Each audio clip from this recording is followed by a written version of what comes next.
আউযু বিল্লাহি মিনাশ শাইতানির রাজিম। বিসমিল্লাহির রহমানির রহিম। আসসালামু আলাইকুম। আজকের খুতবা কোরআনের বহুল আলোচিত একটি বিষয় নিয়ে। আমরা সবাই জানি আল্লাহ আজেরা কোরআনে কাফিরদের নিন্দা করেছেন, আজারা তাদেরও সমালোচনা করেছেন।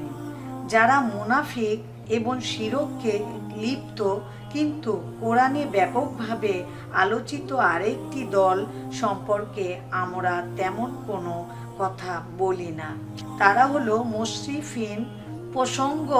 প্রসঙ্গত আপনাদের অবগণিতর জন্য বলছি, যারা সহজ কথায় বলছি, যারা মাত্রার অতিরিক্ত ব্যবহার করে, যেমন ফেরাউন ছিল সীমা লঙ্ঘনকারী। কুরআনে বলা হয়েছে সীমা লঙ্ঘনকারীরাই জাহান্নামী। এই কঠিন একটা শব্দ। যারা অতিরিক্ত করে এবং মাত্রার অতিরিক্ত করে, আর বেশি বা কম করার মাত্রা রয়েছে।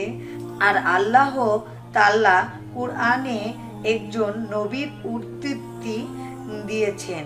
তিনি তার সম্প্রদায়ের উদ্দেশ্য করে বলছিলেন, তোমরা সীমালঙ্ঘনকারীদের আনুগত্য করো না।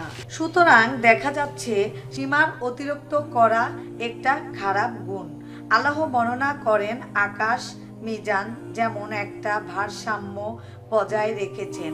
মহা আকাশে যা কিছু আছেন, তিনি আকাশকে সৃষ্টি করেছেন একটা ভারসাম্য বজায় রেখে।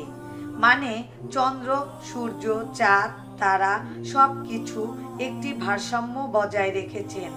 দিন রাতের সাথে ব্যালেন্স করে থাকে। সবাই আপন আপন পক্ষে থাকে। এভাবেই আল্লাহ বিষয় বস্তু পছন্দ করে। সুতরাং আর রহমানে আল্লাহ এই বর্ণনাটা করেছেন।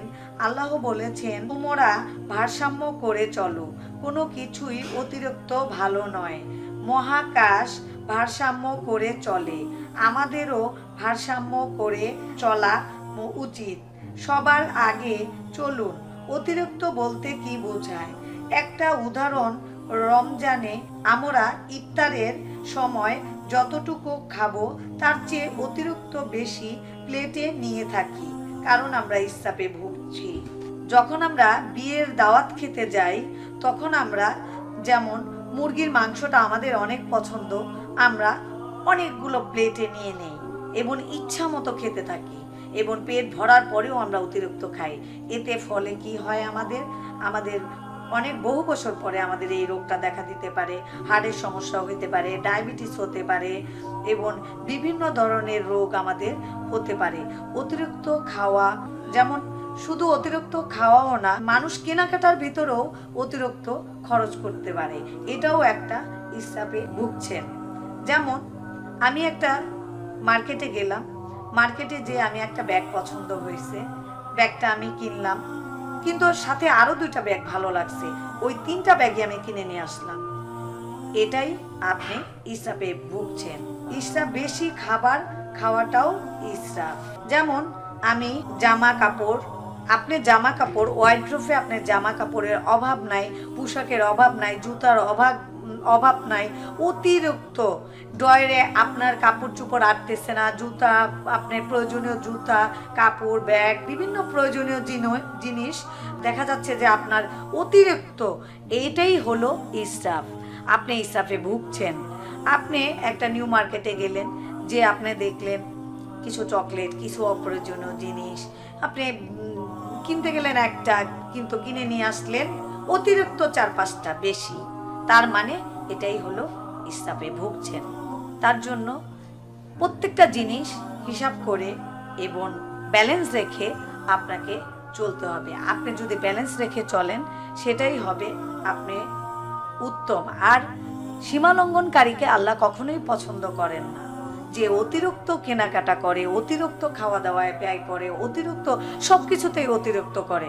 যেমন আপনার ঘরে এখানে একটা জিনিস পড়ে আছে, ওখানে একটা জিনিস পড়ে আছে, বিভিন্ন জায়গায় এটা ওটা পড়ে আছে, এটাও একটা ইসরাফ। কারণ এটা অপ্রয়োজনীয় জায়গায় শুধু শুধু অযথা কেনাকাটা করে অযথা ফেলে রেখেছেন, ব্যবহার করছেন না, এটাও আপনি ইসরাফে ভুগছেন। অতএব আল্লাহ সীমা লঙ্ঘনকারীকে কখনোই পছন্দ করেন না। তাই আপনি সব কিছুকে একটা ব্যালেন্স রেখে চলবেন এবং ব্যয়বহুল খরচ করবেন না, আপনি হিসাব করে চলবেন। এটাই হয়েছে আল্লাহ সবচেয়ে সঠিক কাজ। আল্লাহ বলেছেন তোমরা হিসাবের ভিতরে থাকবা, সীমা লঙ্ঘনকারীকে আল্লাহ কখনোই পছন্দ করেন না। তাই আমাদের এখন উচিত অতিরিক্ত কিছু ভালো না, তাই আমরা অতিরিক্ত কিছুই কিনবো না।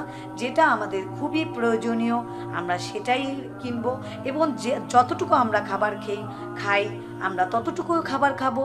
এবং বাবা মার ভালোবাসার ভিতরেও ইসরাফ আছে।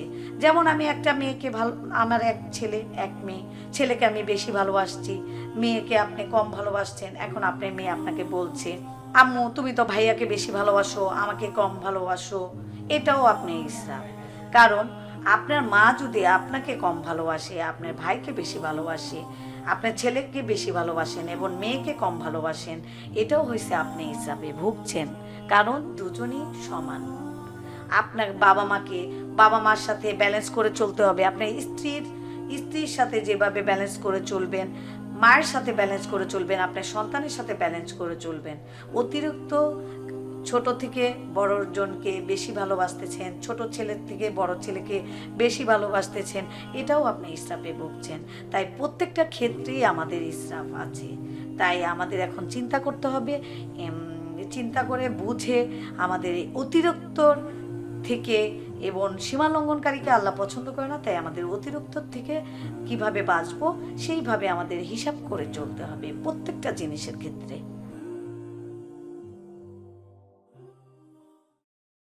বাবা মা আপনার জন্য যা যা করেছেন তার মূল্য আপনি কখনোই শোধ করতে পারবেন না। মা আপনাকে তার দেহের ভিতরে নিয়ে বেরিয়েছেন, তার রক্ত বিসর্জনের কারণেই আপনি পৃথিবীর মুখ দেখেছেন। আপনাকে জন্ম দিতে গিয়ে তার প্রায় মৃত্যুই হয়ে গিয়েছিল। আপনি যখন নিজের যত্ন নিতে পারতেন না, তখন আপনার বাবাই আপনার সব প্রয়োজন মেটানোর ব্যবস্থা করে দিয়েছে। আপনার থাকার জায়গা ছিল না, তিনিই সেই ব্যবস্থা করে দিয়েছেন। আপনার পড়াশোনার ব্যবস্থা করে দিয়েছেন। আবার আপনার মাকে দেখভাল করার জন্য সে সব কিছু করেছেন, ইনসান করেছেন। আপনার মার দেখভাল করার মাধ্যমেও বাবা আসলে আপনার প্রতি ইনসান করেছেন। কেন এমনটা বলছি? কারণ আল্লাহ যখন মুসা সাল্লাল্লাহু সাল্লামের প্রতি বর্ণনা করছিলেন সূরা তোহা, আমি আপনার প্রতি বর্ণনা করছেন, আমি তোমার প্রতি আরো একবার অনুগ্রহ করেছিলেন। তার প্রতি আল্লাহর একটা অনুগ্রহ ছিল, আমরা তোমাকে তোমার মায়ের কাছে ফিরিয়ে দিয়েছিলাম, যাতে তার চোখের পানি না ফেলে, যাতে তার চোখ শীতল না হয়ে যায়, যাতে আর সে কষ্ট না পায়।